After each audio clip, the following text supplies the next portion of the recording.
Um, I've got some rest, so prayerfully I'll be able to be a lot better, much better.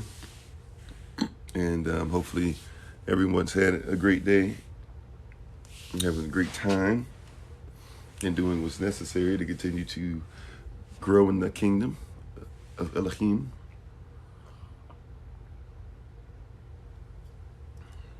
Continuing our series at Shabbat Shalom once again to everybody. We are continuing in our series, specifically dealing with, today we're specifically dealing with marriage. And that's going to be our focus. That's going to be the goal for today. Shabbat Shalom, Brother Thomas, how you doing? So that's the goal for today. And we're excited, we're thankful, we're grateful for what the Most High is doing.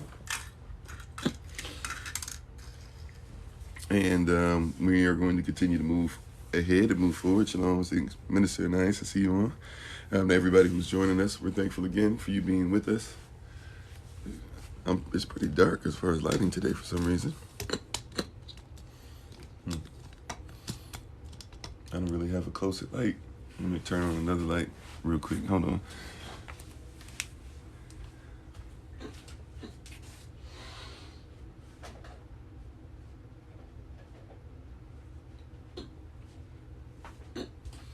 I'm not sure if this is going to help out at all or not with the lighting. Nevertheless, hopefully everything is all right with you guys. Shalom, 1388. Benjamin. Freedom. Shabbat Shalom to everybody. Welcome. Welcome.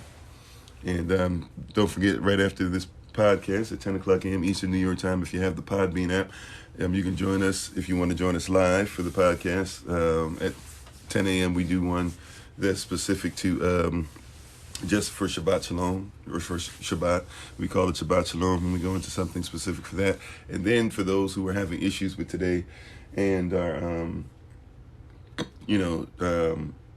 try to do something, it's your first time, doing without Christmas or whatever. We had a lot of people say their children or spouses or whatever are not used to it. And so we're doing something specific for families today as far as a teaching that we'll have on Zoom. Let's be the teaching, be like a little scavenger hunt for stuff that you already have in the house. You don't have to go buy anything for the scavenger hunt. And then we have some stuff that's for,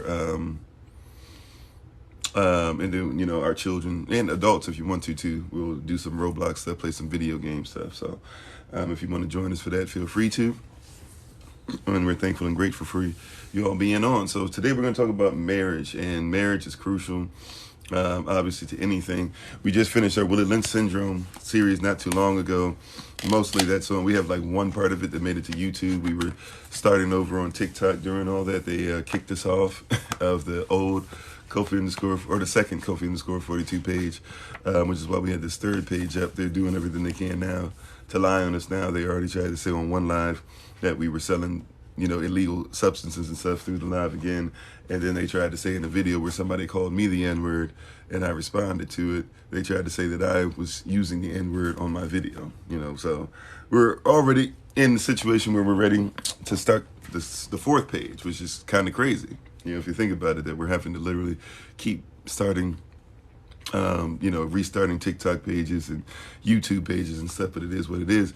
Nevertheless, we thank you. We appreciate you. Thank you for the likes. Thank you for the gifts. Thank you for taking time out with us this rising. We know you could have been doing anything else. However, the fact that you chose to be on today, matter of fact, a lot of people, are celebrating Christmas. So you could have been doing that. The fact that you decided to spend some time with us on this rising, we really appreciate you. And thank you for being on. And if you even want to, if you look on our page, by the way, we have one of our videos. We did something called the 12 Myths of Christmas for each day leading up to Christmas, like the 12 days of Christmas, kind of play on words. You could easily, you can go on there if you want, hashtag FindKofi, hashtag FindKofi. Before we get started too much, I'll go ahead and put the information up for people if you'd like to go ahead and try to find us on different platforms or find us on YouTube. You could actually Google hashtag FindKofi, or you could just simply find us on YouTube. Either way, it'll work. But this is some information real quick. So hashtag FindKofi, my name, hashtag FindKofi. You can also go to Kofi-Ofori.com. That's Kofi-Ofori.com. You can also look us up at 410-714-5078. As far as getting in touch with us, 202-599-7312, another number, whether it's for classes, classes coming up for next semester, like Hebrew characters, basic Hebrew, Sovereignty 1, Sovereignty 2, Natural Medicine 2, Basic French, and cryptocurrency, or if you just want to do some life coaching, marital coaching, if you want some one-on-one time, you have some questions, etc., whatever it is that we might be able to do to be a blessing to you and help you out, just let us know. My wife is on here as well, the Honorable Maya. She's on, and I call her honorable because she lives a life that's able to be honored. She's a healer, she's a herbalist, she's a chemist, she's a biologist by degree, by the way, for people who need that as well. And so you can check her out and check out what she's doing for the community by simply going to Bloom and Flourish, not A-N-D, but the letter N, Bloom and Flourish. You can follow her on TikTok, YouTube, and her website. All right. So we're thankful, we're grateful. We appreciate you all for being on. Shabbat Shalom to you, Chef. How you doing? So let's go ahead and get into this. So today we're going to talk about marriage. That's what we're talking about and focusing on this rising is marriage. And we're thankful once again and grateful to everybody for taking time out to join us. You didn't have to. We appreciate it. We don't take it lightly that you did. All right. Where did I get my outfit? I shop at stores that sell outfits like this, or if I don't have somebody outright make stuff for me. Idaho in the house. Hello. Is it Naya? Naya, thanks for being on. Now, God, how you doing? Speak, how you doing? All right, Grand Rising to everybody. Shabbat Shalom, Aquahaba, Bonjour, Hola, Hola again, Osayu, Habari, Jambo, Mimi Kofi, Dina Franco, Katana Nwewe, Namaste, Hotep, etc., etc. Welcome to everybody. All right, Shabbat Shalom, class, how you doing? So, here we go. So we're going to talk about marriage. Marriage, one of the most important things that's going to happen in our community, in our society, and having been led as we believe is the series. So there's going to be some people, we don't agree with this. Why do you have to put on traditional marriage values on us, this or that, whatever? Hey, that's fine. If you'd like to listen to see where we come from in our culture, then feel free to go ahead. But this is having been led as we believe. So somebody who's going to come on here and say the opposite, remember, we have these on our YouTube channel as well. I think it was part 5 to where it was made very clear this is not for everybody. Everybody is not going to necessarily agree with what we say. We know this. We recognize this. We realize this. It's not our goal to try and say we have to agree on everything. Now, hopefully we'll be cordial on here. We have moderators on here that are prepared, if necessary, to start, if necessary, to ask somebody or to mute somebody or to remove somebody if things get out of pocket. But our prayer is that everybody would be willing to, our prayer is that as many as possible. We know that not everybody can, but our prayer is that as many as possible, hopefully, would make it a point to listen to people on and on. And so just also, too, we can accept calls on the podcast. If you're on the podcast, if you'd like to call in, we can have you. If you have, I think you have to have 1,000 subscribers or people that are part of your community or followers, whatever it's called, to call in or to come in on live on TikTok. So if you'd like to, you can. Just make sure that I know. If you have questions, comments, or concerns, anyways, you can put them in the question mark box.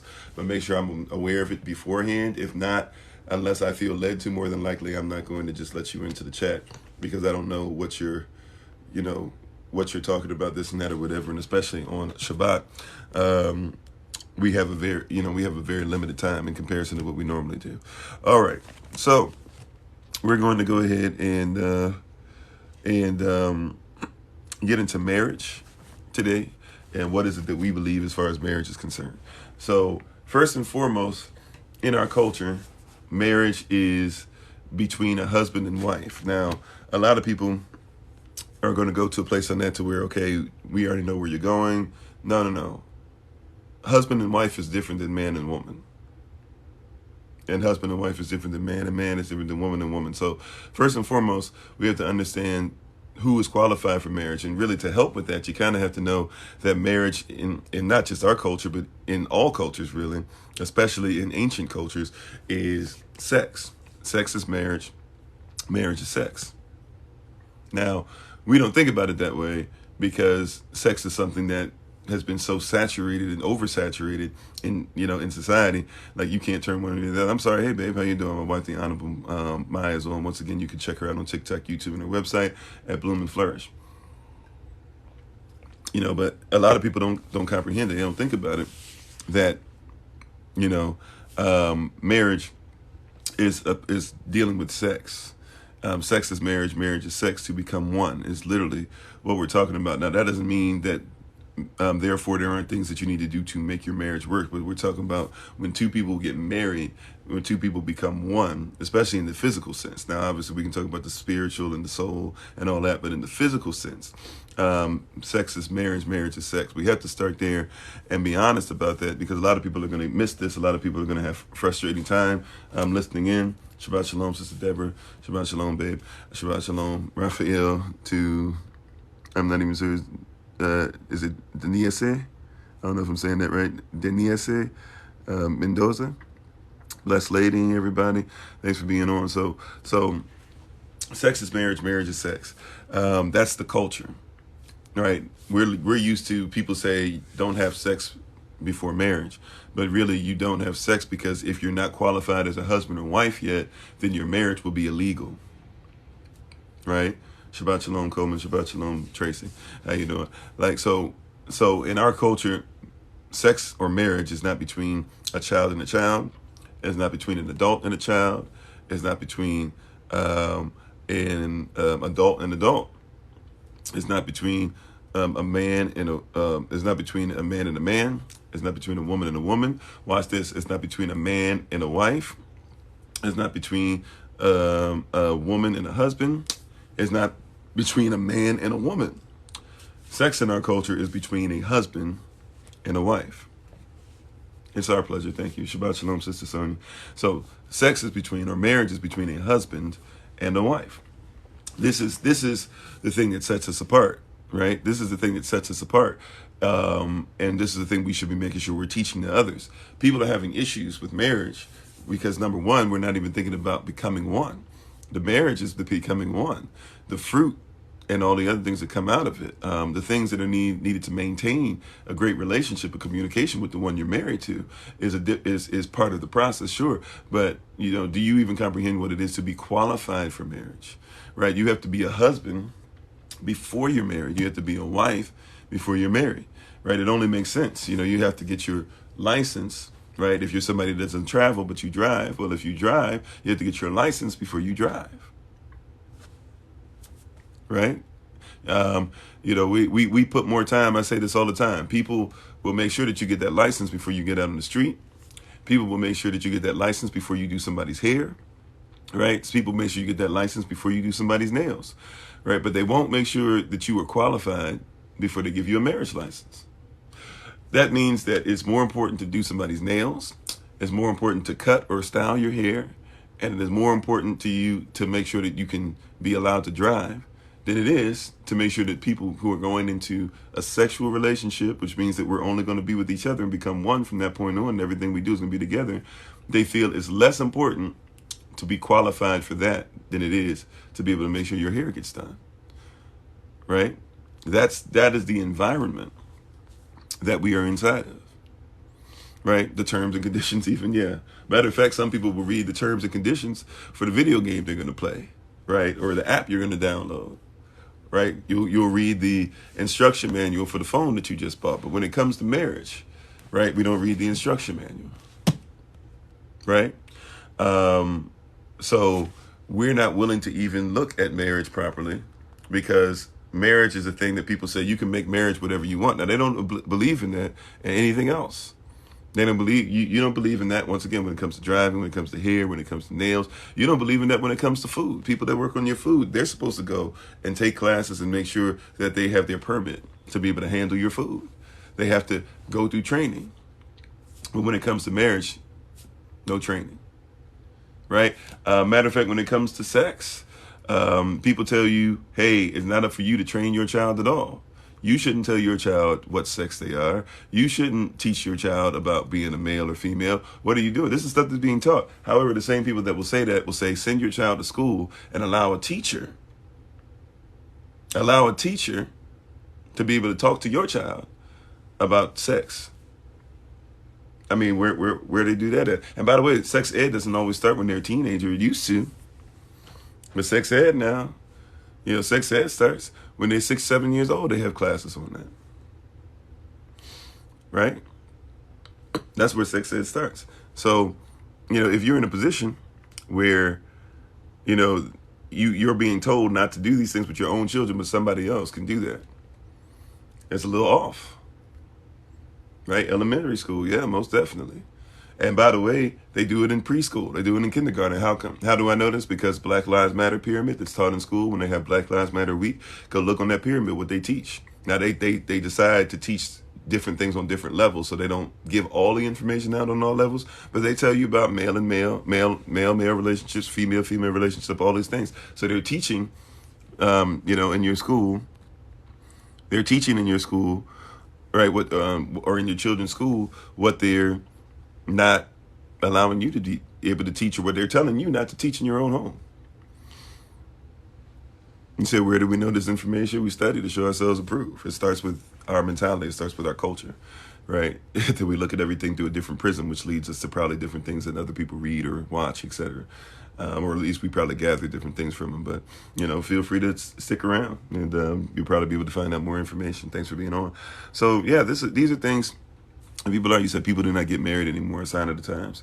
Well, even that, people have sex, but they don't understand sex is marriage. Now, this is how much sex is marriage. Sex is marriage so much to the point to where if you were to get married and you and your spouse didn't have sex for the first few months, right? Even if you had sex before the marriage, if you and your spouse didn't have sex after you got married for 3 months, let's say, and you went in front of the judge and you said, I want a divorce. The judge said, why do you want a divorce? You said, because we haven't had sex.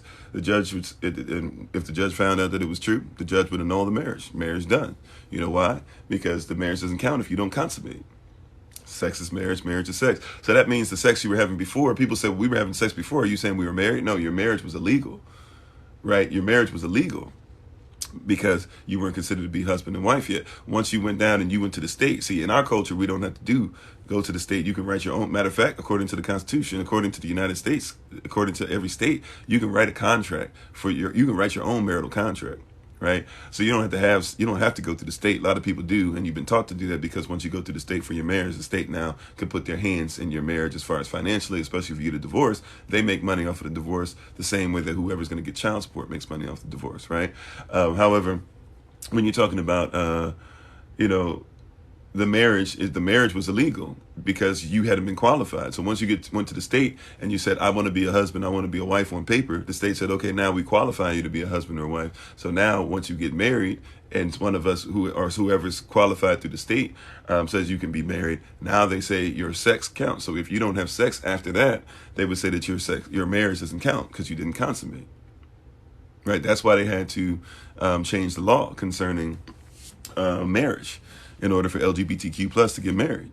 You would think, okay, they just, write it law. No, they had to go through and change laws because and still is in some states, but the thing that makes it illegal to get married is that the only, in certain states, sex is, as far as male on male or female on female, is considered to be illegal. So if it's illegal, then you're right, then doesn't count as sex. Oh, thank you, chef. I appreciate that. That's pretty. So if it's sex, so if it's not considered to be sex or something legally as sex, then it can't be considered to be marriage. This is why we can't consider law and everything we talk about. People don't comprehend this, right? People are just thinking about this as some random thing. The reality is that you have a lot going on. Shabbat shalom, Brother Jermaine. How you doing? So a lot of people are talking about this. Yeah, you can have a private marriage if you know about private and public law. You can have your own marriage. Yeah, common law supersedes statutory law too. Yep. Shabbat shalom, Just Spanks. How you doing? Didn't know you could write your own contract. Yeah, so if I marry somebody, when I marry people together, I only do it one of two ways. Either if you want to do the state thing, you're going to do the state thing before you get married, so I don't have to worry about you guys tripping and walking, somebody having fear, and cold feet and not walking down the aisle until we'll go to the state. Or before you walk down the aisle, we're going to have you sign a personal contract that says this is what's going to happen. And in your contract, you can put whatever you want in it. You can put if you guys split up, this is what the payment situation is going to be. If you have children, this is what the visitation rights will be. Whatever it is that you want to put in there, you can put whatever stuff is in there to protect yourselves. Right. And you don't have to worry about going through the state. Going through the state means that now, if you want to still take somebody to court, I guess technically you can too, because you can just take that contract and say that somebody's not, living up to the contract. But you can write your own contract for marriage. You don't have to be married to the state. That's why we talk about sovereignty. People think that you have to go to the state for everything, to the government for everything. Shabbat shalom, Christine. How you doing? Those soul ties and stuff are, yeah. You said, what an intriguing concept. Yeah, it's not just intriguing. It's not even just, it's a sept that's worth becoming your concept, because it's there. It's law. It's legal. Somebody said, it seems that nothing will, has, or is going to change. I'm being oppressed very strongly. I mean, things can change, but it's going to take time and effort. Take time with you being with people that are like-minded as well. If you don't know your rights, you don't have any. Exactly. You got to be aware of them, and you got to know law, because law protects your rights. So first, figure out what rights you have. Secondly, figure out what laws protect those rights. Shabbat shalom, Morel. How you doing? Kena, is it Kena or Kena? Not sure. How you doing? Yeah, how do you feel about somebody taking a break within a relationship? I'm not necessarily for it, but people have different things on that. So in our culture, we don't do dating. Biblically speaking, there's no such thing as dating. People date because they don't know what husband and wife is, and they don't think about being qualified as a husband or wife. So a lot of people are out here. Basically, a lot of people's concept of relationship is, all right, she looked good over there. All right, well, he got good credit or blah, blah. Maybe he looked good over there, and that's about it. All right, we go out, go to a dinner, seems like it's all right. Then, down the road, maybe after a while, kind of have sex with each other, maybe move in, do some stuff like that or whatever. And then after a while, maybe you get married, maybe you don't. In our culture, I already know what a husband is. I know what a wife is. So when I go looking for something, I'm looking for a wife. He who finds a wife, so he who finds somebody that's already qualified, finds a great thing and obtaineth favor from Adon and from the Lord. I'm not looking for, hey, maybe this will work out. I'm looking for, is she qualified to be my wife, by the way, too? Because I can't take somebody that we don't have anything, or she doesn't have anything that's going to serve me, and I can't serve her correctly, and then ask for her to be my wife. We're not going to make it that far. So, we study what it is to be husbands and wives. We study what it is to, we're taught, we teach our children not to just go to college and to enjoy life, and then once you get 30, 40, maybe try to settle down. We teach that the goal is to make sure that you're a husband and a wife. That's part of what makes our community great. And we teach you out of our relationships. We make sure you're qualified. We give you instruction. We teach you ourselves. We have experts that we take you to. And basically our whole goal is to make sure that you're going to be a husband or wife. When people are dating, or even when people get in marriages, they do, well, we're taking a break, usually because they come from a concept of, we're not in this to make it work forever. Excuse me. So, since people usually are not in a mindset of, let's make this last forever, people usually come from a mindset of, hey, I date for a little bit, I go out. When I find out that I don't want to be with you, we just go ahead and break up. And so people kind of have that mindset, they bring it to the marriage table, right? The reality is that, and that's why people do stuff like prenups. I've got this mindset that we're not going to work out. And since we're not going to work out, let me just go ahead and sign documentation so you don't take my money. Right? That's what people really usually go through, right? In their mind, in their thought process. So we don't believe that you should get into relationships with people unless your goal is to see if they are a wife or a husband, right? We don't believe that you get to try to merchandise, have these soul ties, have these spiritual connections where you're taking on spirits of people and stuff like that, where DNA is getting lodged into each other's system and all that stuff. And then all of a sudden, here you are later on in life, trying to figure out why you still remember this person sexually, and now you're trying to have sex with somebody else, but you're bringing somebody else's sexual experience, and and trying to please somebody else off of somebody else's expectation, or trying to be pleased off of what somebody else gave, which the other person might not even want to give, but it's because you got yourself in so many different things. We don't believe that you should be doing those things. We believe that you should take care of yourself, that you should know who you are, that you should know what a husband is. If you're a wife, right, you should know what a wife is if you're a wife, and vice versa. If you're a husband, you should know what your description is. You should also know what a wife is. You should know how to respect the other person. You should know that women's number one need is always going to be security. A man's number one need is always going to be heard, or what people call respect.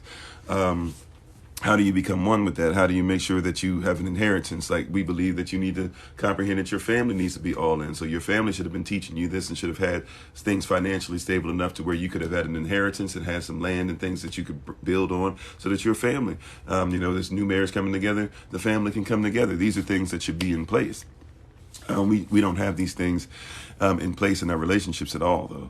And so it causes us to be in this position where we take breaks. Now, if you're in a relationship, as far as a marriage, if you're dating, if you're having sex, I guess you're trying to treat stuff as a marriage or whatever. But if you're dating or whatever and you're taking a break, if you're married and you're taking a break, I would say if you're taking a break or whatever, then take a break with purpose. If you're going to take a break, if you don't know how to make it work as a husband or wife, take a break with purpose. What is the purpose for the break? What am I trying to get out of this? What are you going to do to change during the break? Not just, I'm taking a break from this person, they got to get themselves together. Fine, if that person needs to get themselves together, when they get themselves together and they come back, what are you going to do to make sure that you're better for them as well? And what are you guys going to do to ensure that you're speaking the same love languages, things like that? So if you're going to take a break, make sure that you take a break on purpose. In purpose, with purpose. What are you going to be when you come back together? Right? At the end of the day, the break should be for you to come back together. A lot of people, once again, because of the dating thing, I take a break. We may or may not get together. So we take a break. I'm going to go ahead and go out with this person. I'm going to let people holler at me that normally don't holler at me. Like, that's, right? Like, you got to be careful with that. What is the purpose of your break? Is the purpose to still be together forever? Right? Like, my wife and I, we're going to be together forever. That's I've established, right? And if forever means that, fine, once we get to heaven, we're not married anymore in this sense, but we still gonna see each other, right, and live together. Okay, so up until the day that I die, until that day, I'm going to be with my wife, right? So if that's the case, if that's what's going to go on in my life, then I'm prepared for that to happen. It's a scripture says something along the lines of this. People know Amos 3:3, but they know it out of context, right? Because we read from somebody else's perspective all the time. So Amos 3:3, people know, how can two walk together except they be agreed? If you were to read it properly, though, it actually would say, how, as far as the actual translation, it would say, how can two people walk together except they start in the same place? Think about the mentality. Think about that, right? How can two walk together except they start in the same place? A lot of people go, how can two walk together except they be agreed? So you think we got to agree on this and agree on that or whatever. No, it's how can two walk together except we start in the same place? That means that we started together, we're going to finish together, so everything in the middle is trivial because we're still going to end together. That's the mindset you got to carry. I carry that mindset with my wife. Hey, argument happens or whatever, we're all human, right? But hey, we started together, we're going to finish together, so whatever this is, I plan on being here, right? I plan on being here. I'm not leaving you. You ain't leaving me. We might as well figure this thing out, right? It's a different mindset. Anyway, let me catch up on some of these comments. I apologize. Just little to you says, how do you become qualified to be a spouse of great standing? So we can go over that in a little bit. That's a great question. Let me catch up with these comments real quick. Thank you for the agreement, Christine. Shabbat Shalom, Beverly. That Moses brought the marriage contract from Mount Sinai. Yeah, okay. I see what you're saying. Marie said, Grand Rising. Hey, thank you. Thank you for being on. Baby girl says, courtship. Yeah, well, even courtship, right? Courtship was different in ancient times. Courtship was different even in our culture. You know, you go to a lot of these African tribes or whatever, their concept on marriage is closer to what I'm talking about than a lot of what's going on now. We're dealing with somebody else's concept. Even the whole walk down the aisle, white dress, all that stuff, that's from Queen Victoria, you know, that hundreds of years ago, right? That's not from us. That has nothing to do with us. Christ's first miracle was at a wedding. Very true. So what do you about divorce? Oh, if the marriage is toxic, well, it depends on the person. Number one, I think that the only, you know, I agree with the word, so the word of Yah. So Yah teaches us that if at all possible, you know, we shouldn't get any divorce. Even if cheating happens, prayerfully, you can find a way to make the marriage still work. But if cheating happens, you basically break the contract. Remember, sex is marriage, marriage is sex. So marriage is when you have sex, that's the contract, right? Becoming one. If somebody breaks the contract and starts becoming one with somebody else, you have a choice at that moment to leave him. If you decide to stay around, that person needs to make it up to you, but you shouldn't hold it over their head either. Nevertheless, if somebody breaks the contract sexually with you, they cause you to be an adulterer as well. Right? So if they're going to commit adultery, that means you being one with them committed adultery. So they broke the contract on both ends. As far as divorce. Now, if it's for different reasons. Now, also too, though, now getting into it, because there's all these little places we can go. And it kind of makes me backtrack into what I was just talking about. Let's say somebody's putting their hands on somebody. You probably want to be away from that. If somebody's being toxic in their behavior as far as they mistreat you or they can't speak to you well or whatever, we have different ways of dealing with that. I mean, it might be that you need to take this break or whatever. Here's the deal, though. What I would say as far as that is concerned, that's why we talk about being qualified as husbands and wives first, right? Like we actually believe you should make sure you're qualified first, that your community, that your parents, that the parents of the spouse even should be able to say, hey, this person is qualified to be your husband. This person is qualified to be your wife. You are qualified to be a husband. You are qualified to be a wife. A lot of the stuff that we talk about that happens is because we marry little boys, we marry little girls and expect for them to be husbands and wives, right? We literally have people that will say, you know, I don't know what it is to be a husband and a wife, but I'm glad I'm going to be able to learn with you. That's not it sounds like a great thing, right? But that's not a great thing. It sounds like this poetic thing. That's not poetic at all. Like what you're saying is we're going to be together to the day we die, but I don't really know how to make that happen. We're supposed to be great for each other, but I don't really know how to listen to you.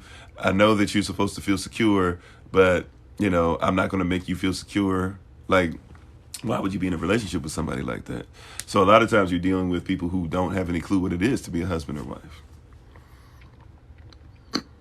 Well, my culture is Shwi, which is West African, Yashil, which is North African, Kemet, which is East African, Kush, which is East/Central African, Shwi, I already said, Cherokee, right, which is North American, or Turtle Island, Taino, which is Turtle Island and South America as well, and the list goes on and on. But if you're talking about spiritually, my culture is more than just the 66 books, but the Tanakh, the guide, the Bible, some people would call it. So my culture is a little different than many. Let's see. Tarzan says, isn't courting and dating pretty much the same thing? Yeah, pretty much, but we don't really do courting. We don't really do. So like, we don't do dating in a sense. Like dating, people think that like, if you look in a lot of ancient culture, not just in Israel, if you look in a lot of ancient culture, you will discover that there's no, that like even people do stuff like that today, like shotgun weddings, things like that. If you get my daughter pregnant, for example, that's what people would be like, you get my daughter pregnant, you're going to marry her. Why? Because you're not going to just have sex with my daughter and leave her like that, right? Especially you take her virginity. So of ancient culture, it's the same kind of mindset. We have this mindset that because we've been so, sex is something that's so put out there that literally now people want us to go around and talk about them only through their sexual prism, right? So if they have sex with the same sex, we need to make sure that we call them that, or we need to call them he, or need to call them he, she, they, them, all this stuff like that, because of their prism. Like we've been so oversaturated with it that we can't, deal with stuff without dealing with sex and illegal sex for that matter, right? But you won't find anybody in the Bible or anybody in a lot of ancient cultures even just going out on dates, because it's not necessary to go out on a date to find the correct person. People who go out on dates are people who usually like to try the merchandise and then decide, once they've had the merchandise, whether or not they'll go ahead and stay with the person. Some people go out on dates hoping that it leads to getting married, right? But going out on date is not necessary to be able to see if somebody's qualified to be a husband or a wife, finding the right suitor, so to speak.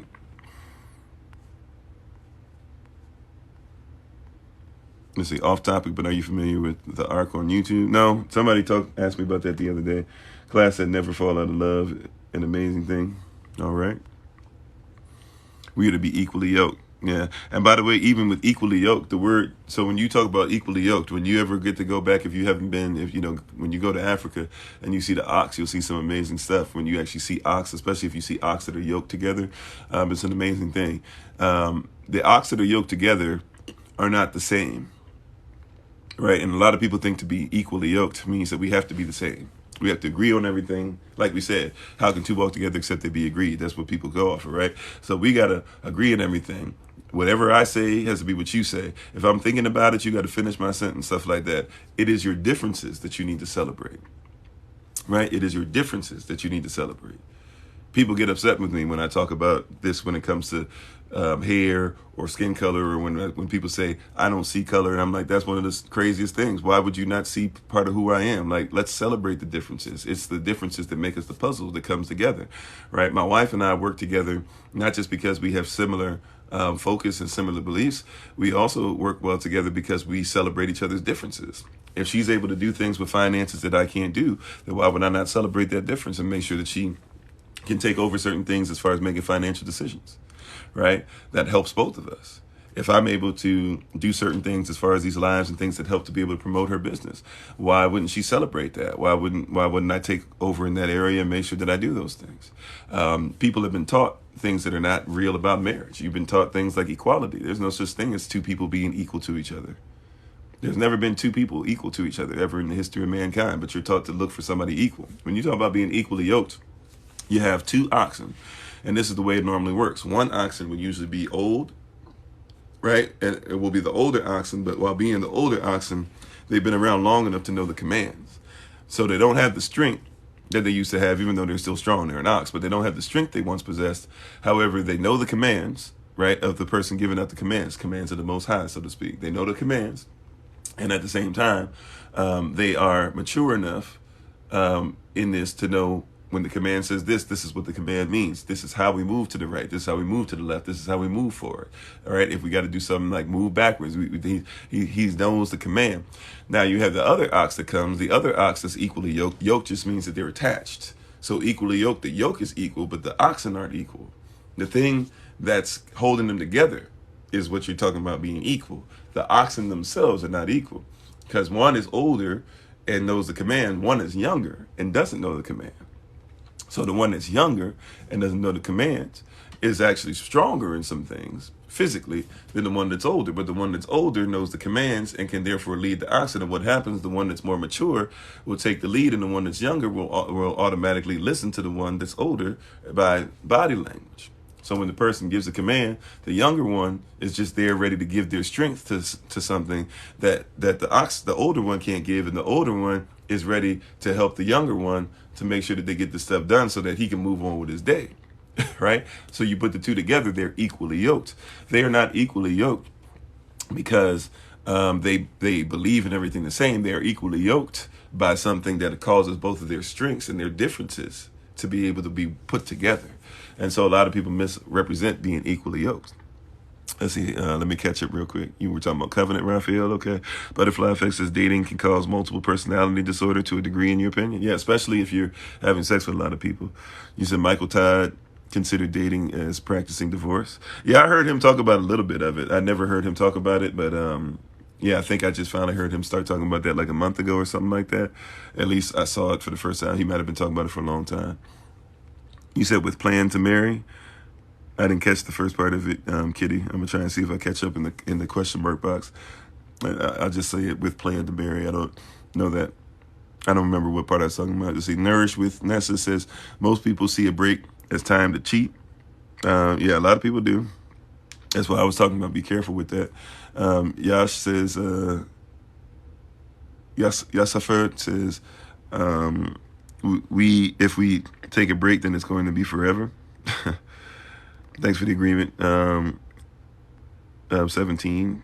Let's see. Tarzan says, I feel like I'm in an era where we're just marrying to divorce. A lot of people are because they don't have these tools. They don't think about these things correctly. You said, I've heard that whites can be grafted in, but they will be serving the black Israelites in the kingdom. I mean, well, first of all, not Israel. If you're talking about Israel specifically, not just because you're black doesn't mean you're Israel. And so just because you're black or light skinned or dark skinned or whatever doesn't make you Israel, right? Not all, even we just talked about the Roman road, Romans chapter 9, verse 6, not all Israel is Israel, and read more of that to see even deeper into that. However, they can be grafted in. It's service to the Most High. That's all that really is going to matter. But we can talk about that another time. Let's see, user K says, I disagree with basically everything you say, but you seem like a nice guy. Okay. All right. You don't have to agree with anything I say. I appreciate that. And let's see, you're blessed to be here, Christine. Okay, cool. Glad to have you here. Shabbat Shalom, Miss 0149. Trying to catch up real quick. Said, I'm sorry, just very curious. I missed what you were talking about. You said, sorry, just very curious. Okay, you said, what do you do if you're already in a relationship with a plan to marry? I mean, start focusing on marriage. A lot of people date several years and don't get married, right? Why, just make sure that you're in a relationship if that's what you're doing. I'm just saying, as far as culturally speaking, you don't need to date for a long time to figure out if somebody's marriage material. I mean, heck, especially with stuff like Google now, it's not even that difficult. User case says it's complicated, all right. Yeah, I did not divorce Judah and Benjamin. Or Judah, Benjamin, and Levi, right? Hey, peace, Natar. How you doing? Shalom. Shabbat shalom to everybody. Today says, happy you. Oh, okay. All right. Well, thank you. Hope you enjoy your day, your holiday. Butterfly Effects laughing. Ava, thanks for being part of the community. Yesafrid says, but taking a break from what really and for why? I mean, and that's really, but once again, it's what is the focus on the relationship? A lot of people, I won't say all people, but a lot of people, when they say we're taking a break, what they're saying is that they really don't have the concept of we're in this forever, right? When people start talking about I'm going to leave or I'm going to take a break or you're going to do this, it's when we're running away from forever or until death do us part. If that's the focus, then that should be everything that we're doing should be there. Lion of the tribe of Yehuda or Judah. Yep. Okay. Said Yashua and his disciples were Mexican according to Acts chapter 2 verse 1. Okay. I don't even know what to do with that. I really don't know what to do with that. My wife is saying dating is free samples of something priceless. That's especially if you're having sex with it. But even if you're not, like kissing somebody and doing all those things, like that's, soul ties, spending time together, holding hands, sewing into somebody, but not being fully committed. Those are things that why are we doing those things and not considering marriage? Yosefrit says, and men would have to go to the wife's father and even work or pay for it. Yeah.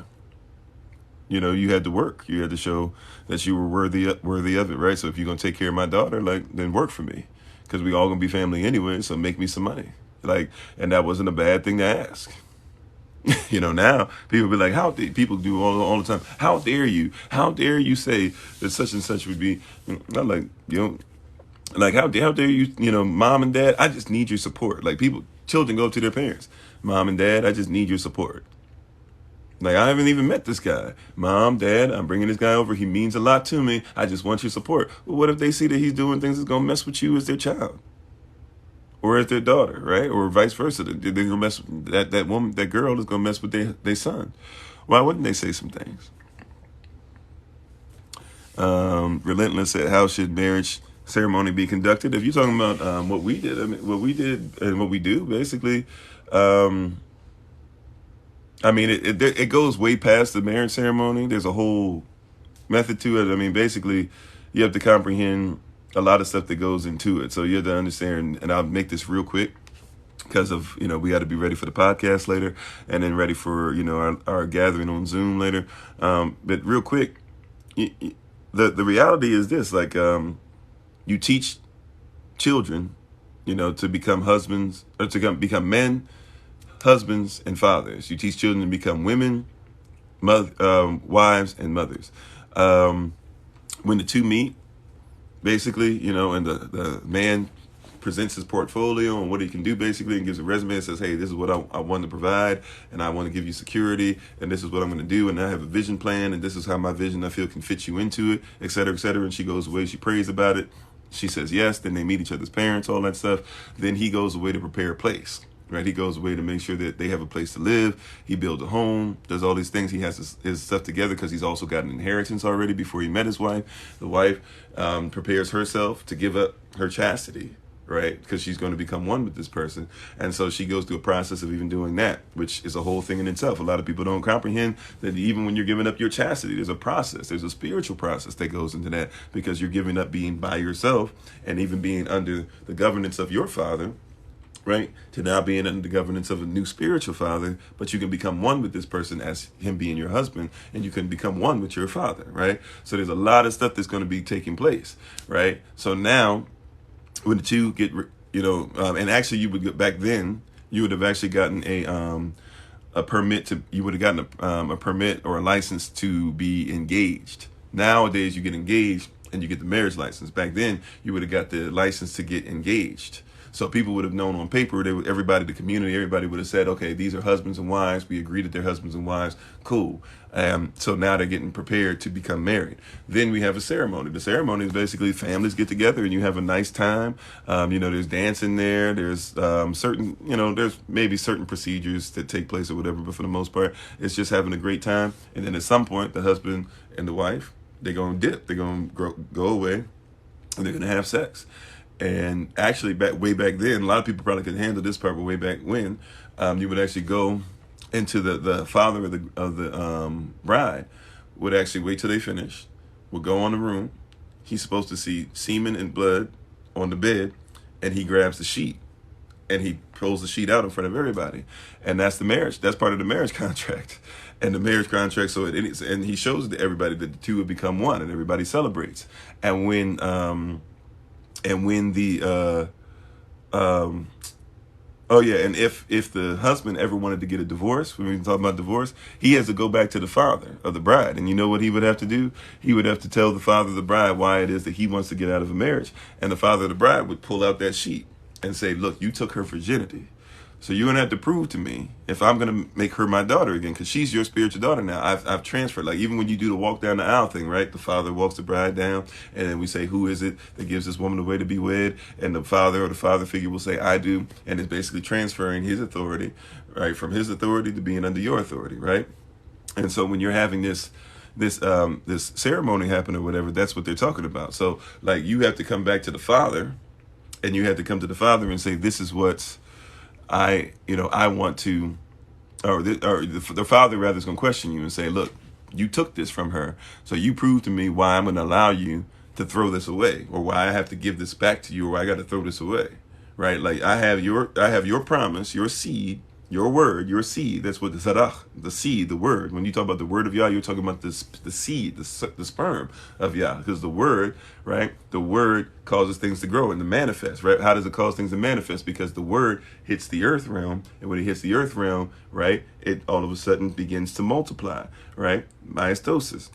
So he's saying your word, your seed is in this, and her blood is in this. So you're going to need to tell me why her seed and blood, and now if I got grandbabies and stuff too, you're going to need to tell me why it's okay for you guys to not be together. That's how serious it was. Now people don't really care. Once again, people just have sex for the sake of having sex. People say stuff like the best way to get over an old man is to get under a new one. I mean, these are the things that people tell us. And we're not even comprehending that it's illegal sex. It's not even sex that causes any fruit. Right? Like, to have sex, and this is one thing that the Roman Catholic Church that teaches that actually you should take notes on, right? To have sex and to not have sperm. Like the Bible actually has people that get punished for that. Like to have sex and to not have sperm actually interact, because there's a purpose for everything. But people will have sex, make sure that they have the condom on. Right? Like sex has a purpose. Everything that you do has a purpose. Anyway, I'll leave that alone. We don't have as much time as we normally do. Then it said watching too much TV gives you a false interpretation of one's reality. Yeah, and how much of our reality concerning sex comes from TV as well, right? Think about that. How many people have learned things about sex, whether it's true or not, off of watching TV? Hey, Shabbat Shalom, Tulips, how you doing? Okay, it just made me move forward. I hope I didn't miss people's questions. Okay, blood contract, yeah. So the name of the series, yeah, was once again, is Having Been Led as We Believe. So if you don't agree, you don't have to agree. We're not asking that everybody has to say that we're right. We're just telling you why we believe what we believe. Natara says that your generation doesn't really do that in chastity. Does anyone know the scripture you can refer to for chastity? So once again, if you're somebody who's on, if you want to be on live with this, all you got to do is, you can call in on the podcast, or you could actually, if you have enough people on your live, I guess, or if you have 1,000 people, you can come on TikTok. You can request to come on. You got to let us know though. If I don't know that you're trying to call in, I can't really, I can't just stop everything. So if you let me know you want to call in, and especially if you let me know what it's about, then we can have you on for a brief time. Denise says, thanks for sharing, of course. You said, great advice. No one talks like this. It's our pleasure. You said, when do adulterers play into the act of jumping from one to another? I'm not 100% sure what you mean by that, Sister Barbara. When does adultery play in the act of jumping from one to another? Are you saying when does adultery? I mean, I don't know exactly what you mean by that. If you can rewrite it for me, or maybe put in the question mark box for me so I can get straight to it. It's our pleasure, Moto. You said, I'm white, so do I get into the kingdom of Yehovah? If you follow the laws, you can be grafted in. Your prayer should be that Israel be sealed. That's Revelation chapter 7, because that's what causes you to be grafted in. Nevertheless, though, yeah, if you follow the laws, nobody said that you couldn't. Well, nobody in the Bible said you couldn't. Moto says, I've been married 30 years, haven't seen him 20 years. Well, some people unfortunately go through stuff similar. I know some family that goes through something similar to that. But once again, I would say there's probably some things that people were not prepared for, or else it wouldn't have got to that stage. Excuse me.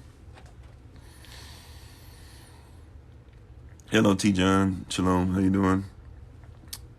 D-Town says, just coming in, this subject is about, we're talking about marriage.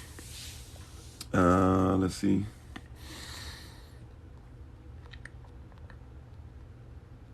The Shema says, how is taking a break in a relationship supposed to help the relationship? Yeah. I mean, it doesn't really. Think about even the emotional bank account. If you have an emotional bank account and somebody's not putting into the bank account, then how do you make sure that you keep getting the funds that are necessary, right? In order to have a break, you really can't. If anything, to be honest, it wouldn't even really make sense to take a break from the relationship unless both of you have your emotional bank account together, where you have so much invested positive in there that taking a break is all right. But to be in a bad position and take a break, usually, percentage wise, it yields bad results. I don't even have percentages in front of me. Somebody wants to research it, go ahead. I'm pretty sure, just off the top of my head, especially dealing in life coaching, marital coaching, things like that, people who take breaks, I tell you, like way more than 50%, way more than 50% of them don't work. Because if somebody's taking a break, it means that you've pretty much decided that if this works, fine. If it doesn't work, fine.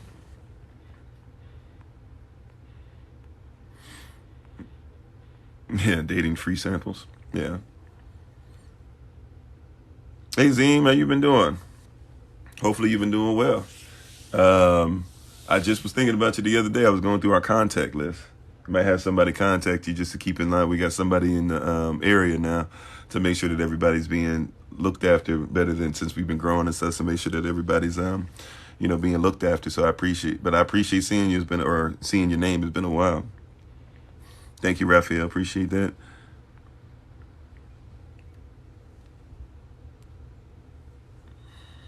Let me see. Let me look in there.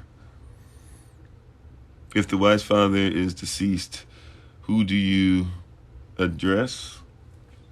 I mean, it'd be a father figure or somebody like that. Could be the mother. But that's the typical way of doing it. I think I answered the other ones. Yeah, I answered those other ones. Let's see. Shabbat Shalom, Austria. How you doing? The podcast is at 10 a.m. Eastern, New York time. So in about an hour and 2 minutes or so. Iron says, I've always tried to get the concept together in the right order. I can't remember exactly.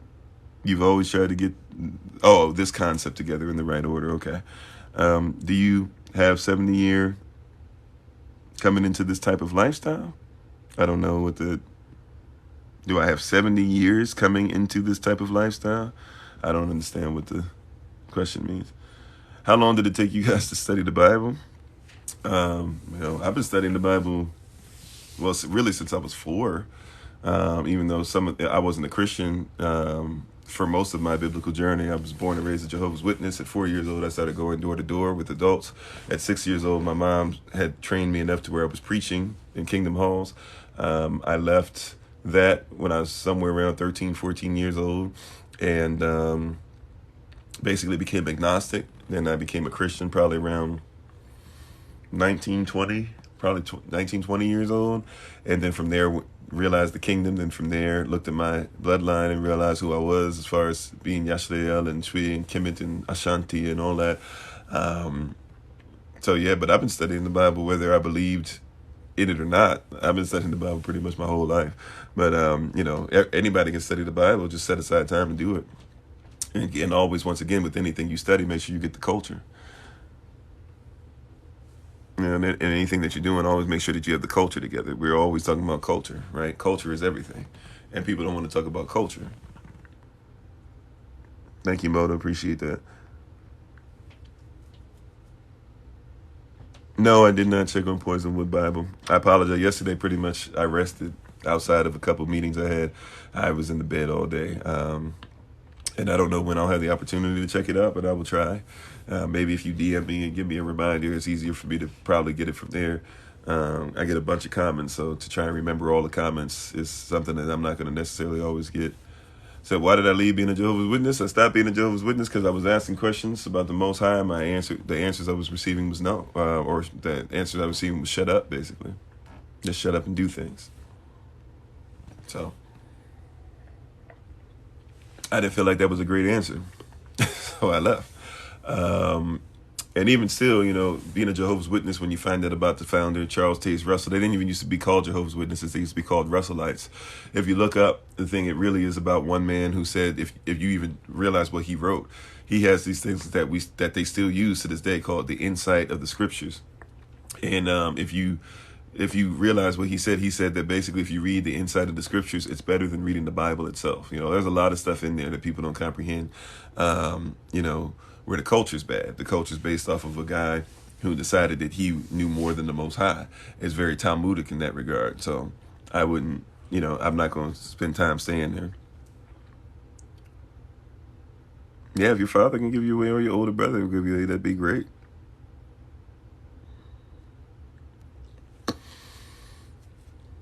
See, So what are you? What is this? How do I proceed to learn this on my own time? What are you? What is this? I don't know. What are you talking about? What is my religion or something like that? I don't comprehend. Help me out if you can, Sean. I want to answer Shawnee. I want to answer you correctly. Maybe you can put it in the question mark box too, so I can get right to it. When you say, what are you? What is this? What are you talking about? I want to answer you correctly. Minister Terma said, I am still studying Yahweh's word daily. He reveals to me it's a lifestyle. Amen. Amen. Jalen says, I'm definitely Hagar in relationships right now. Oh, goodness. We got to change that. You don't need to be the side piece carrying a partial promise. You definitely don't need to be that, or something that some other woman feels that she owns, right? Or some man feels he owns, for that matter. Just says, age-wise, 70 years, basically older adults coming into the lifestyle is what they meant. Okay. Do I believe in the Son? Do I believe in Yahshua Mashiach? Yes. Um, Thank you for the wisdom and knowledge. Never really had anyone take me through these issue. Oh yeah, I appreciate it. And by the way, for brothers, if I don't have your information, right? Because some of you, we have your information and we talk to you on a regular basis. If we don't, make sure we have your information. Number one, because we come together as brothers, we're going to start making sure we do so on a regular basis. And we want to first start next week. So on Wednesday, we're going to come together at 8 o'clock p.m. Eastern. There'll be no live on that evening, but we'll be on Zoom. So if you want to be part of that conversation and we want to start coming together as brothers and as men, and maybe even next year do something where we come together physically somewhere for a little bit to be able to be with the Most High for ourselves. So, any brothers that are interested in that, just make sure you get in touch with us. Let us know. It's my pleasure, Denise. Jalen says, me and my children got saved. I'm grateful, and just accepting marriage might not be for me in this realm. It may not be. It might be. Either way, become a wife. Once again, be a wife before marriage and be Yah's wife. If you're Yah's wife and you do things correctly, then you become that Proverbs 31 woman by default. Right? That's something we don't think about, right? When somebody was asking earlier, we haven't even gotten into Ephesians 5:22 and 23. I promise we will. I know we're going to be shorter than what we normally are, but I promise we will get into Ephesians 5:22, Ephesians 5:25, Ephesians 5:21. We won't go into the same level that we do in our marriage class because it's a lot. It's a lot of information in there, but we'll hit some key points. But a lot of people don't recognize this stuff, right? Do I believe in Yahshua? I believe in Yahshua, right? Jesus is a nickname. There was no letter J, I-E-S-U-S, I-E-S-U. That's Latin, that's Greek. It was a nickname given to him by Pontius Pilate to say that he was half man, half Zeus, but I believe in Yahshua Mashiach. So that's what I believe in, right? Christine says, I use study with witnesses too, but some of their beliefs I don't agree with. Yeah. I'm sorry, Joy, you said red letter. I forget what I was talking about. I apologize. Laquan says, how to handle a marriage broken from a lost child? I don't comprehend. Are you saying that you dealt with divorce from your parents? I apologize. I didn't catch what you were saying. Are we considered not sadims? I'm gonna be honest with you. Not sadims is something that's not in my mental Rolodex right now, my memory Rolodex. Maybe it should be, but I don't. It's not hitting me right now, so I can try and look that up later. I do apologize. What version of the Bible should we be reading, and how do we educate ourselves around the culture? Well, once again, that's the key part, is that educate yourself around the culture. What is it that the people did? I think that you should do things, whether it's with us as alive or somebody else who's on this, read a bunch of stuff, not any one particular thing, a bunch of things. So you're talking about the culture. Look into African, Western African, Northern African things, Kemetic things, because a lot of people forget. Israel is mixed with Kemet, it's mixed with Cush, it's mixed with Ashanti, it's mixed with Shwi, it's mixed with Mali, it's mixed with, Carthage, it's mixed with a lot of things. So learn about things even culturally that will help you to comprehend certain things. Because if you had an agricultural Canaanite, right, an Israelite is probably going to do things very similar to the agriculturally to the Canaanite.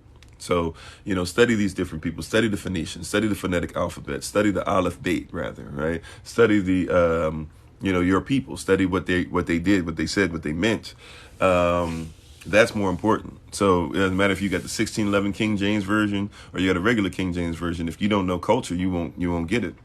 Even learn culture of the culture, the prism you're looking through, right? So if the prism is English, for example, something simple like, when the Bible uses these, thine, and thuses, people think that that's an old English thing. That's not actually old English. Nobody walked around the street saying thee, thine, and thus, and you, and all these different things. Maybe people who were kind of hoity-toity, so to speak, high-minded and thought that they were better than everybody else. But nobody really walked around saying thee, thine, thus, etc. But why they did that in the Bible is because they're telling you thee, thine, and thus means a singular person, but you means plural. So if he says you, he's saying you all. If he says thee, he's saying take it personal, or I'm talking about this one particular character. So Or if it says stuff like a certain man, right? In English, what they're trying to tell you is that's their way of saying that the Hebrew mindset here is a certain man or a certain woman. They're saying put yourself in that person's position. Anybody could be this person, so put yourself in their position, right? Like those are cultural things. They're going to help you to be able to study your word. I don't care if the word is 1611 King James Version, if it's Kefer, if it's Paleo Hebrew, whatever the case might be. It's about you being in position to comprehend.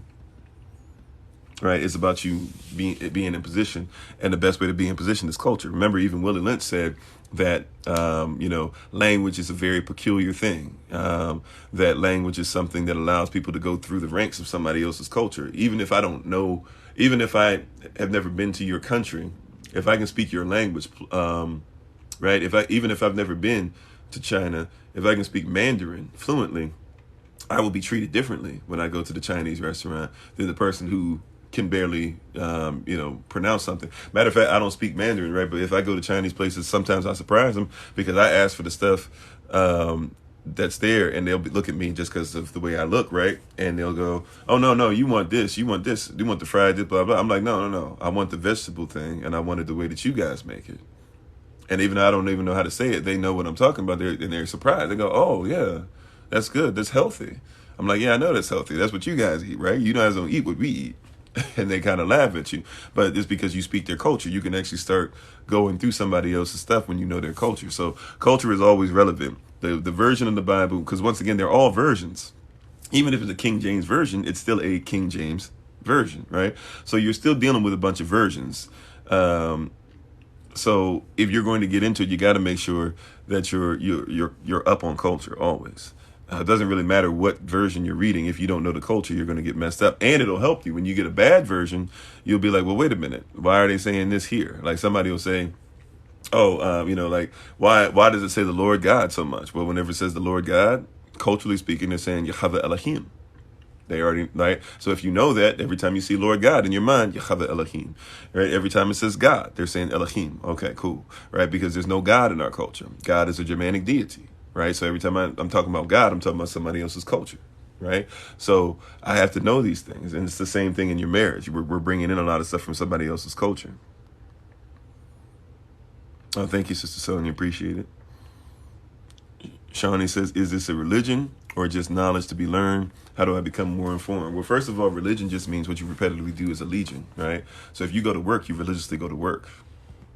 If you have a job, you religiously go to your job. If you do your hair, you religiously do your hair. If you go for a run, you religiously go for a run. If you eat, you religiously eat. Okay? So the religion part, don't worry about. But if you feel like you need a religion, yeah, sure, we could say that we're followers of the way, or we're Israel, or we do believe in the Torah, the Bible. But these are things that is knowledge. This is stuff that's kingdom law, marital law, natural law, universal law, laws of attraction, law of first mention, law of equity, all these things. We're just simply talking about things that are true. Made by the Most High, of course, but true, nevertheless. Excuse me. How do you get in contact? So once again, we'll be putting our information up as far as number and all that stuff, and ways that you can look at different platforms up soon. But you can just DM us, of course. You can DM us and let us know. Some people come on here, hey, can you make sure that you contact me? I can try to remember to, but, I get a lot, even when I do screenshots, I got a lot of stuff I got to do throughout the day. Even on Shabbat, I end up doing a lot. So you said you already know you were in, the number hasn't changed. Okay, Zine, cool. So I'm going to make sure I send your information to Minister Kevin. He's the one that's helping me with the men's stuff. And we'll be meeting together Wednesday, 8 o'clock p.m. So I'll send you the information. She'll just set that time aside. We got you. And any men that want to be down, if I have your information, but just make sure you reach out to us. Let's see. Tanya said, after divorce at age 58, and studying on marriage, is it realistic? Yeah. You can be married at any time. You can be married in your 90s. People get married in the 90s. I saw somebody the other day, they got married, but I think the woman was 88, the man was 92. You never know. But the goal is not to worry about, first things first, the goal is not to worry about the marriage. First things first, the goal is to worry about you being qualified, right? Like that's the deal. And we're going to finish up Now we got to get ready to take our leave soon, probably in like 20 minutes or so. Excuse me. So we can be ready for the podcast.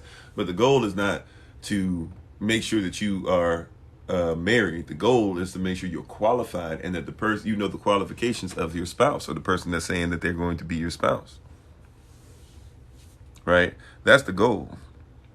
We put things, you know, we're putting the cart before the horse. People are talking about the marriage. It's like, do you know what it is to be a husband or a wife? Because if you don't, that's when you have the issues with your marriage. Excuse me. How can we trace what clan we're from or the tribe, etc.? We can try to get into that in a little bit. Yeah, religion. Yeah, repeat and legion. But I don't know if we'll be able to get into that here. Yeah, never too late, most def. What information is required? We just need to have your, you know, if you DM us or whatever, if I have your number, I can text you the information. Or if an email address, I can text you the information. If that's how you're going to use Zoom, we can send it to you. Or for those who want to be on, once again, there's some families that have been telling us they've been having a hard time with trying to go cold turkey for Christmas this year. So we're doing something even, you know, for children where they don't have to be involved with Christmas and adults too. And, you know, we can all be together and have a great time together and even play some video games and do some things like that. So, you know, if you guys even interested, we have different Zoom links for different things for the classes we have coming up, all these different things. Excuse me. So yeah, just DM us and let us know. I can try to remember, but like I say, you know, DM us and let us know. Nevertheless, let's go to Ephesians 5:22 and 20. I'm sorry, Ephesians 5. We're going to start at Ephesians 5:19 actually. We're going to focus on 22, focus on verse 25. Those are the ones that people want, right? Excuse me. Ephesians 5, right? Ephesians 5. And if you're somebody who has a hard time trying to figure out Ephesians, okay, so if you know where Matthew, Mark, Luke, and John is, this is something my mom taught me. Matthew, Mark, Luke, and John. Then you have Acts, Romans. So you think of the Acts of the Romans. After you finish with the Romans dealt with the Corinthians. And the Corinthians used to ride in the Jeep. It's corny. I don't know if it makes sense for you, but she taught me the Corinthians used to ride in the Jeep. The Jeep is not spelled Jeep, it's spelled Gep. That's Galatians, Ephesians, Philippians. So you can go Matthew, Mark, Luke, and John, Acts, Romans, Corinthians, Jeep, Galatians, Ephesians, Philippians. So we're going to go to Ephesians, and we're going to focus in on chapter 5. All right, Ephesians chapter 5. Ephesians chapter 5. All right. So we're going to Ephesians chapter 5. And usually people go to verse 22, wives submit, or verse 25, husbands love and be willing to die for, right?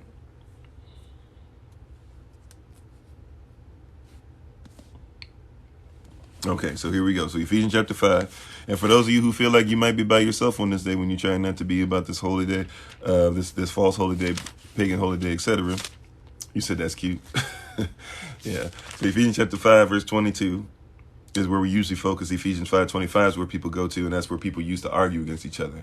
Men need to be better because they don't love us, they're not willing to die. But women need to be better because they don't submit. That's the same argument that goes on and on, still to this day, right? Whether people believe in the Bible or not. Shabbat shalom, Mr. Tracy, how you doing? Excuse me. So watch this, though. Before we get there, we're going to go back to verse 19. Right? Ephesians 5:19. So when people ask about the qualifications we were talking about, you got to be qualified as a husband or a wife first, right? So when people talk about the qualifications, you said I like the way you word this day. Amen. All right. So those of you who are talking about the qualifications, this is where the qualifications start. All right. Watch this. Verse 19. It says, speaking to yourselves. Right. Well, let's go to verse 18. Ephesians 5, verse 18. I was trying to just go to 19. Like I said, it's a lot in here. We spend like a whole hour plus session when we do our sessions, when we do our classes on this. We probably won't bring the marriage class back until, the second semester of next year. But in our marriage class, we literally spend like an hour plus just on Ephesians 5. Right. And we usually start somewhere around verse 14, 15, something like that. But Ephesians 5, we're going to go to verse 18. It says this, and be not drunk with wine, wherein is excess, but be filled with the Spirit. So Obviously, we don't want to deal with drunkenness because that causes issues in marriage. But that's not just talking about that. It's talking about being sober minded. Are you clear minded? Do you have a routine down? Do you have the ability to think in a sober place, to come from a sober place? Shabbat shalom, Michelle. How you doing? Right? Do you have the ability to speak from a sober place? To think from a sober place, to agree with the Most High, to believe in what the Most High says from a sober place. Excuse me, right? A lot of us do not have that ability. But do you have the ability to think about these things from a place of being sober, right? So be filled with the Spirit, right? Be filled with the Spirit. That's going to help. The pneumatical thought. Pneumatical thought literally meaning the Stoic thought that marries the mind, the soul, and the body together. All right. Verse 19, speaking to yourselves in psalms and hymns and spiritual songs, singing and making melody in your heart, that's your passion, to the Lord, to Adon. So what are you listening to? See what it's talking about? See what it's dealing with already? We're dealing with this verse is saying, hey, what are you dealing with? Some of you are watching stuff on television that's going to kill your marriage. Right? Like outright saying, what are you listening to? Right? Some of you are listening to some stuff, listening to songs that are going to mess your marriage up. Right? A generation of children growing up thinking that it's okay to say, I'm a savage. Right? I'm ratchet. You know, songs saying to call girls a B. Brother saying that I'm a savage in the bedroom and that I'm going to mess a girl up. Talking about their side piece and things like that. Having lyrics like my side chick got a side chick. Or my side piece got a side piece. Right? And we think that that's hard. We go, oh, that's hard. That's bars. No, that's not. That's ripping your society apart.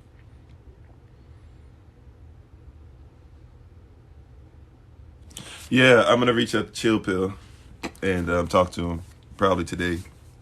And thank you for reaching out to him.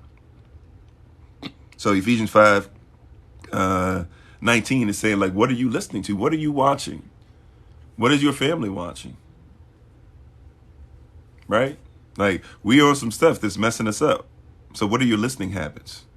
All right. Next part of it, verse 20, giving thanks always for all things unto Elohim at Abba, in the name of Adon, Yeshua HaMashiach. So giving thanks. Are you thankful? Are you grateful? Right? So you're listening to the right things and you're thankful for everything Elohim gives you. This is pre-qualifications before we even get into the marriage piece, right? Before we get into Ephesians 5:22 and Ephesians 5:25 that everybody used to argue against each other. All right. Now that we finished that piece, what's verse 21 say? Before we even get to wives submit, first thing it says is submitting yourselves one to another in the reverence, right? Or the respect or the fear of Elohim. So submitting yourselves one to another. So the submission piece is got to come from both sides. Husbands submit, wives submit. Husbands submit, wives submit. Right? Husbands submit, honey-do list, wives submit. Hey, he asked me to do this around the house. Husbands submit, I got to go and grind and make this money or whatever. Wives submit, I got to go ahead and take care of things with the children or something like that. Husbands submit, wives submit. Husbands submit, hey, my wife needs to feel secure. She needs a hug right now, this and that or whatever. Make sure I give her that. Wives submit, hey, my husband needs to be heard and he needs to feel respected right now. Submission on both ends. And it says this, it doesn't just say submitting yourselves one to another. Don't forget, it's in the fear or the respect of Elohim. That means that we respect, in order to say that I respect Elohim, I have to submit. I can't say I submit to Elohim and I don't submit to my wife. And you can't say that you submit to Elohim and you don't submit to your husband.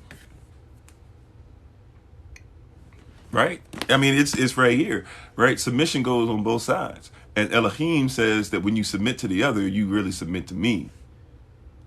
See, that changes up the mindset, because now we can get to Ephesians 5:22.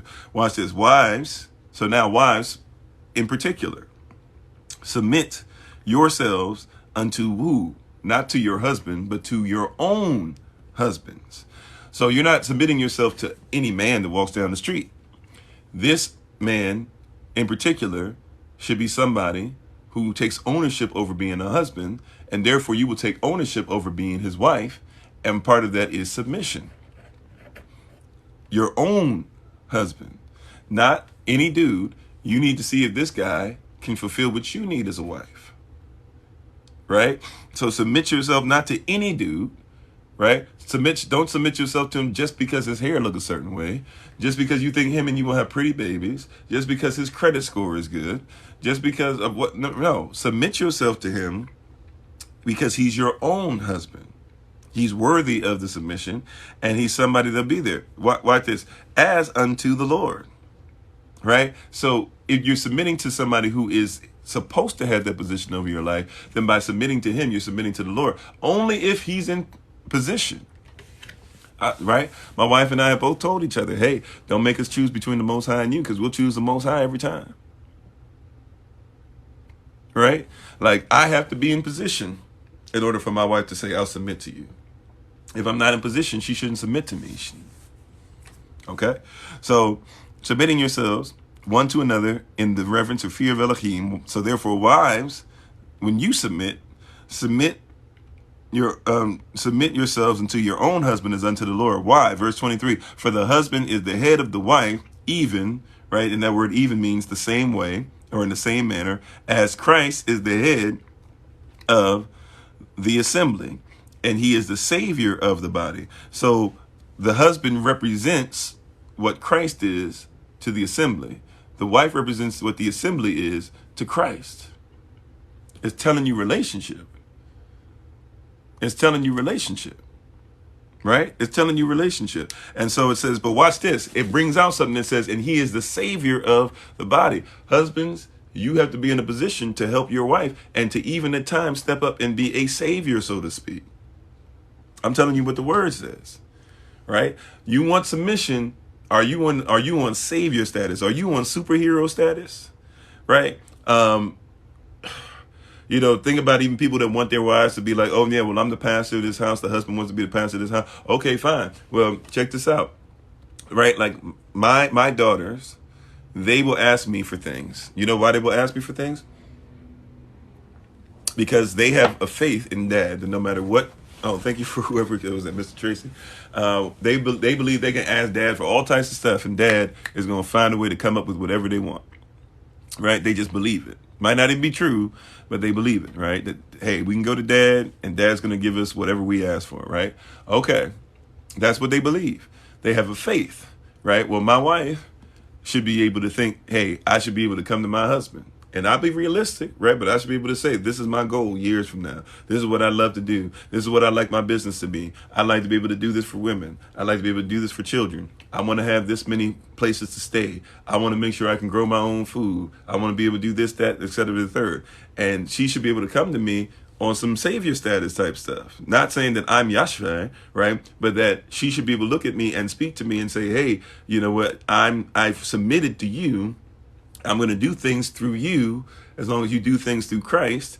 And Christ said that he will give us the desires of our own heart, right? The Bible says he'll give us the desires of our own heart. So if that's what's going to take place, then I'm going to come to you and I'm going to let you know, I'm going to make my request known unto you. And the same way that Yashvai has to deal with the assembly, right? That the assembly comes and makes their request known to Yashvai, you had to deal with me the same way as your wife. And I'm going to come to you and make my request known. And a lot of brothers get irritated and talk about, oh, their wives are gold diggers and this and that or whatever. If your daughter was asking you for presents, you would be fine with that. And your wife is supposed to be on higher status than your daughter.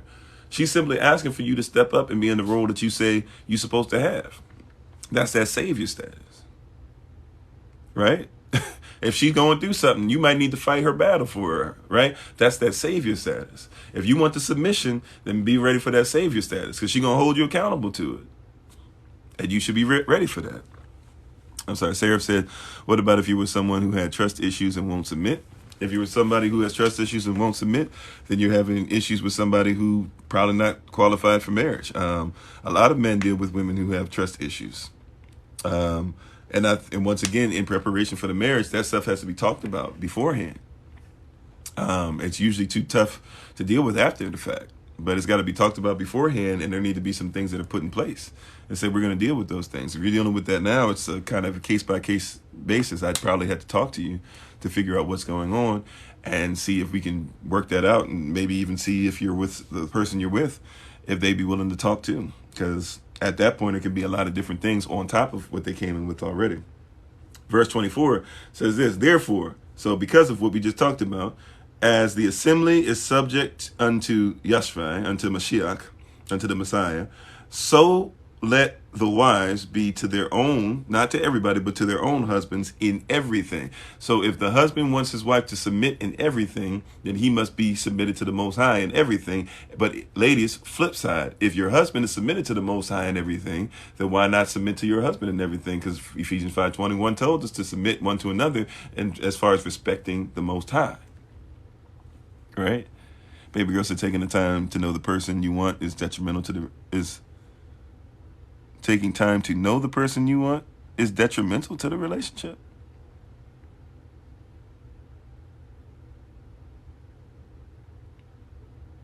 I don't understand.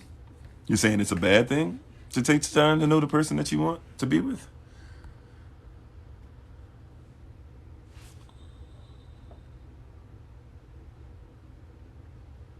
Yeah, so the time will be at 12 o'clock. Thank you, Sister Tracy. The time for the Zoom meeting is going to be at 12 o'clock p.m. Eastern New York time once again, and we'll just be sending out the link. So, once we finish the live at 10, the podcast will be at 10, from 10 to 11. So once we finish the podcast at 11, basically we'll be sending out the link. So if you don't get something, even if you want to say by 11:15, 11:30, feel free to get in touch with us. But if we don't have your information, you're going to have to make sure you DM it to us or something like that.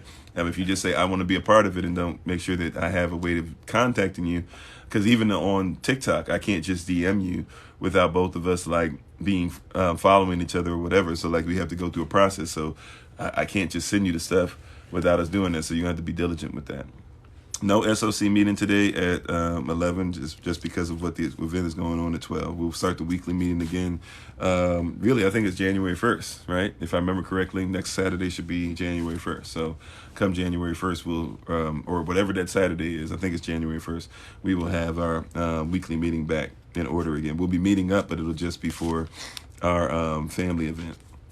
Now let's keep on going. Ephesians 5:25. Husbands, love your wives, even as Christ also loved the assembly and gave himself for it, that he might sanctify it and cleanse it. So watch this. Husbands, love, that's a chaba. That means the love of the Father, the Son, the Holy Spirit. Husbands, a chaba, love what? Your wives, even, or in the same manner, or a similar manner, as Christ also loved the assembly and gave himself for it. So when we submit, this is what it looks like. We will love our wives even as Christ also loved the assembly and gave himself for it. So if you want your wife to submit, you're going to need to make sure, right, that you are willing to give yourself for her, right? Are you willing to die for her? Are you willing to work for her? Are you willing to do things to make her feel secure?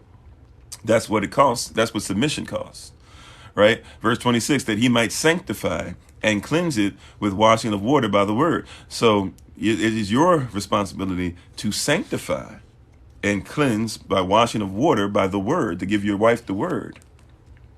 That's your responsibility. That he might present it to himself a glorious assembly, not having spot or wrinkle or any such thing, but that it should be holy and without blemish. So we are supposed to be able to present our wives to ourselves. So wives, allow your husband to present you to himself. Wives, allow your husband. If you're saying to me, I got to make sure that I do this and that, I got to give you the finances, I give you all this, okay, fine. So I should have a right not to abuse you, not to abnormally use you, not to be abusive. However, I should have a right to be able to say, this is what I would like to have presented unto myself. This is what I need to make sure that the business is running. This is what I need to make sure that the community is taken care of. This is what I need to make sure that the children are taken care of.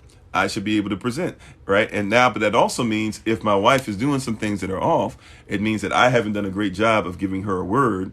I haven't sown some things into her to help to sanctify her. And therefore, what I'm having presented to me really is my disobedience. Now, I'm not saying this is always 100% the case. You can have a wife that is not listening and things like that. But once again, really, you're not married to a wife. You're not even really married legally. You're actually married. You know, a lot of people are in relationships with children, grown children, who have not matured. And then these immature children are doing things and you're mad because you thought they were going to be your husband or your wife. Right? Right? But if you have a real wife, and your wife is doing some things where if she's arguing or frustrated, this and that, well, guess what? Like, a lot of times it's because you haven't sown certain things into her that's going to cause her to be what you want. It's on you. It's self-accountability. I'm not saying wives don't need self-accountability, but husbands take self-accountability. Heavy is the head that wears the crown. You want to be the king? Fine, be the king. The king makes the decrees, and the first person to uphold the decree is the king himself. All right. Verse 28. So ought men to love their wives as their own bodies. He that loveth his wife loveth himself. Verse 29. For no man ever yet hated his own flesh, but nourisheth and cherisheth it, even as Adon for the assembly. For we are members of his body, of his flesh, and of his bones. For this cause shall a man leave his father and mother, and shall be joined unto his wife, and they two shall be one flesh. This is a great mystery. So we're about to have the mystery revealed. This seems to be mysterious. This is a great mystery. This is what people are missing. This is a great mystery. But I speak concerning Christ and the assembly. So your marriage should be based off of Christ and the assembly. This seems to be a mystery on how to make marriage work. But if you study Christ and the assembly, then you will be able to comprehend what a husband and wife are supposed to be. Verse 33, nevertheless, even though this seems to be mysterious, even if you haven't gotten this yet, nevertheless, let every one of you all in particular, so love his wife, even as himself, and the wife see that she reverence or respect her husband. Some versions of it say in everything, but or respect her husband. So if we can get the husband to feel respect, and we get the wife to feel secure, that's half the battle. In essence, that's what's being said. Okay? Now, let me say this, and then we'll go ahead and take our leave because we got to get ready for the podcast. Put it like this. Have you ever thought, ladies, why it is that when it comes to a man, and maybe men, even you wonder this, right? You'll be like, a man will take care of a car no matter what. A man wants to keep that car clean. He'll keep the rims clean. That car could be beat up, old beat up Pinto, old beat up Dodge Neon, something like that. That man is still cleaning his car, faithful, taking it to he don't even want to take it through the car wash place. He gonna wash it himself, right? Washes it in the or washes it right outside the garage in the driveway, or washes it at the self car wash and all that stuff. He'll take care of that car. No matter what, he'll take care of the inside of the car. He wants to take care of your car, wash your car. Gets upset when you won't keep your car clean. Why is it that your husband feels the need to make sure he takes care of that car? Now, you feel like he won't take care of you. And I'm not saying that's necessarily correct, but he'll take care of that car. Some men, he don't seem like you're taking care of you, but he'll take care of that yard. Why is it that seems to happen? Because a man will take care or love, he'll take care of or give action to or love anything that submits to him.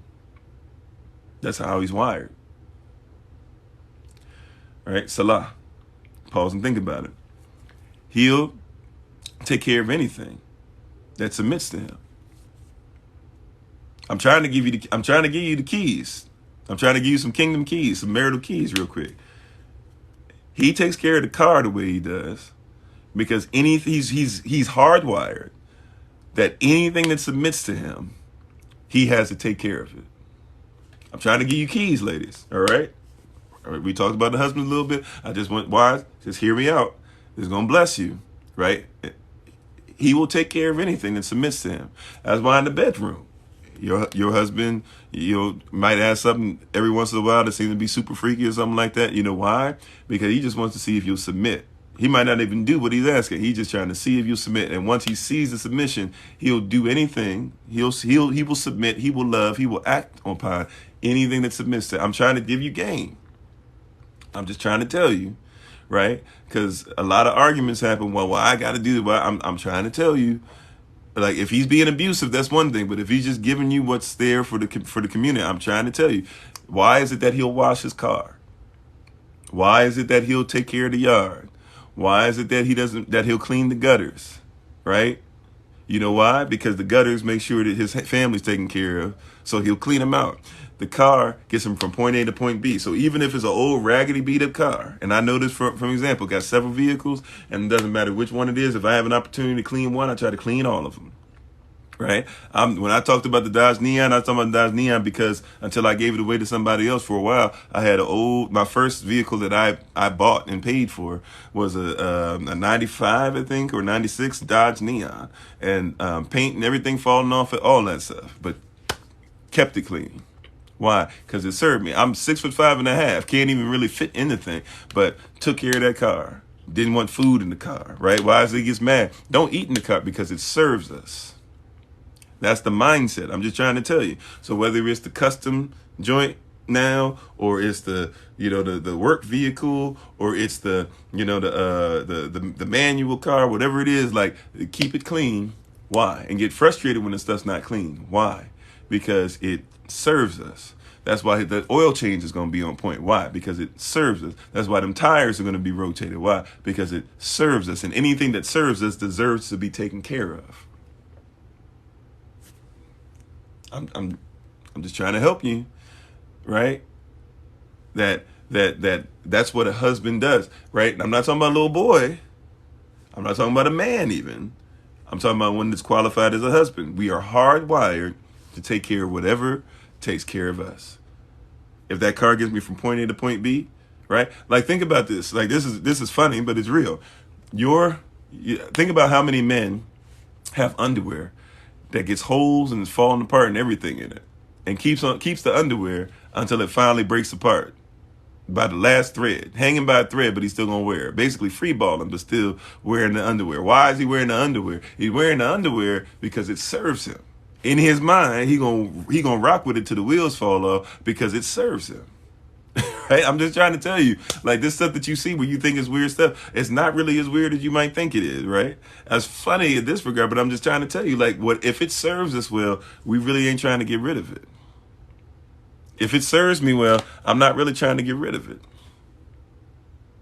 If it serves me well, I'm not really trying to get rid of it. Matter of fact, forget get rid of it. If it serves me well, I'm not trying to, I got to take care of it.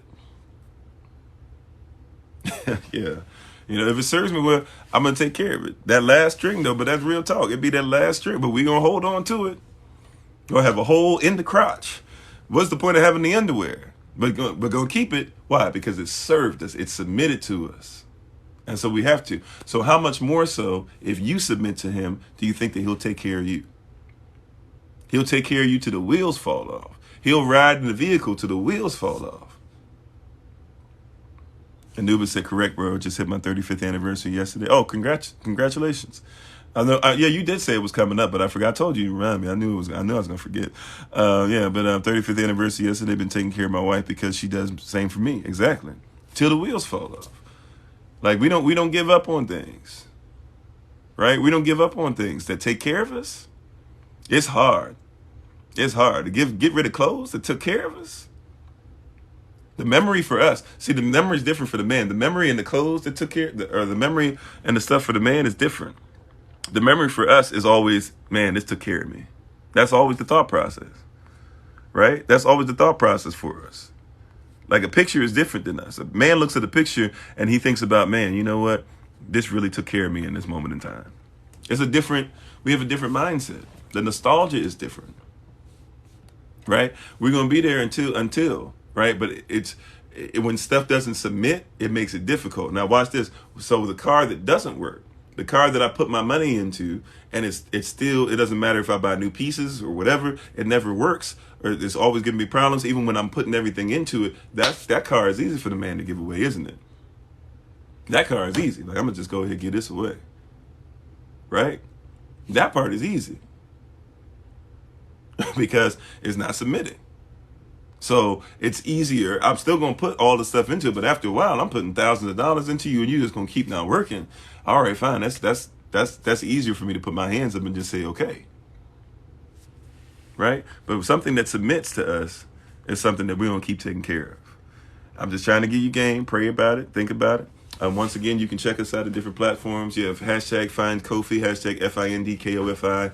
We're going to be on the podcast in a little bit. If you want to, you can just go to our bio in the description and look at how to be able to get on the Podbean app if you want to join us live in about 15 minutes or so. If you would like to give us a call, you can feel free to, or text. You can feel free to do so. If you would like to be part of the Zoom celebration of the family time that we're going to have today, or at 12, if you would like to be part of the men's meeting that's going to be on, it's going to be for men only, this one, because we need some stuff that's men only, women only, and stuff for our children as well.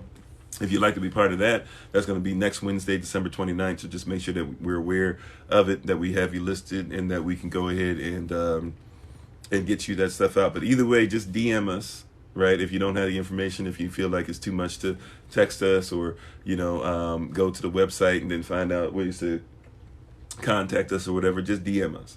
And that way we have your information, all right? But we're going to get ready for this live coming up. Thank you so much for being on. Our prayer, as always, is that you not have only heard this word, but you study and meditate on it and pray about it so that you can do it as well. Check out my wife, as always. Once again, we give all praises to the Most High, of course. We give all praises to the Most High for my wife. Please check her out at Bloom and Flourish, not A-N-D, but the letter N, Bloom and Flourish. You can follow her on TikTok, YouTube, and her website. And her and the tincture of the month is still ginkgo. There's many other tinctures, but the tincture for the month is still ginkgo. So jump on that if you can, as we get ready to finish the month of December by the end of next week. And remember that this is our year of pursuit. So we're still going to hashtag finish strong in that, so we can start preparing to transitioning into living in that which we pursue next year, especially by the time we get to Passover, April 15th. So we're thankful and we're grateful for all these things that are happening, for everything that you guys are doing, for your diligence, for your mindset, for your love, for your ability to just hang in there with us, and to speak, just continue to grow. It's been an honor. It's been a privilege. It's been a pleasure to be on this journey. This series being called Having Been Led as We Believe. And we're thankful and grateful that we're helping people to see what we believe and answer any questions you might have. And thank you even for those who are part of the, who are making sure that you're our moderators. We're thankful and grateful for you all as well. And as we keep getting higher in number and having more people on, we definitely get back to increasing the number of moderators as well. So we're thankful for those who are helping us now and those that are helping in the future. That's all that I have. So until I have the chance to be before you all again, please remember, as always, that you are loved, you're necessary, you're majestic, you're fearfully and wonderfully made, in you, which is all of us working together, will be the reason why people who are in the system no longer have to be of it. Shabbat shalom. Talk to some of you in a little bit. Peace.